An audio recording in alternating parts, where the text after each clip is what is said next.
Hey guys and welcome. Today I'll be introducing a brand new series and it will be a top 5 series. So today we'll begin with the first episode, and the first episode will include the top 5 wall weapons you need to buy in Shadows of Evil. Let's begin. So we'll begin this top 5 with the number 5 spot. And the number 5 spot will belong to the Kuda submachine gun. So the Kuda can be bought off the wall after opening just one door. And the Kuda is a fairly average submachine gun.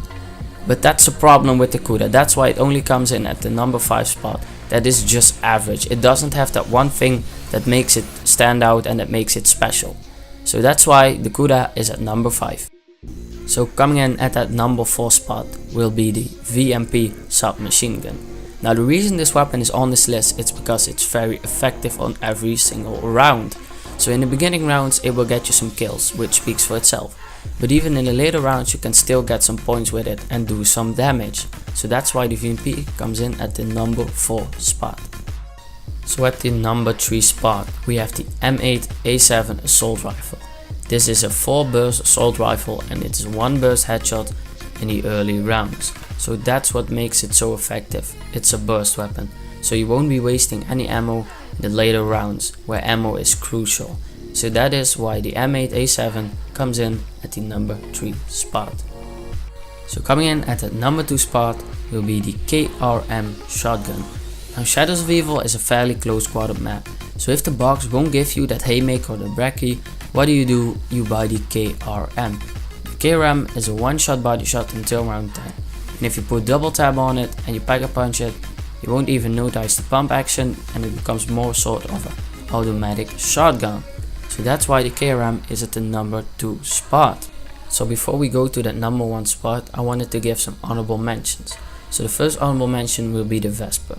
Now the reason the Vesper didn't make this list is because of its ammo capacity. It has a very low ammo capacity and you will burn through ammo fairly quickly. So that's why the Vesper didn't make this top 5. So the next honorable mention will be the KN44. And the M8A7 was slightly better, so that's why I picked the M8A7 instead of the KN44. So the third and last honorable mention will be the Bootlegger. The Bootlegger didn't make this list because of its price and the place where it's located. So let's jump into the number 1 spot. So coming in at that number 1 spot is going to be the Shiva. And I don't know why people always complain about this weapon, because it's a fairly good weapon.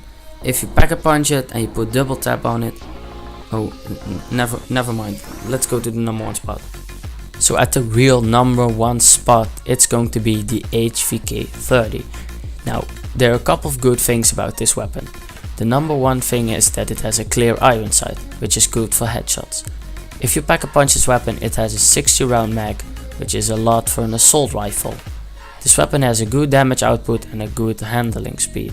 So that's why this weapon comes in at the number 1 spot. So if you enjoyed the video, leave a like. If you want to see more of these top 5s, subscribe, and I'll see you in the next one.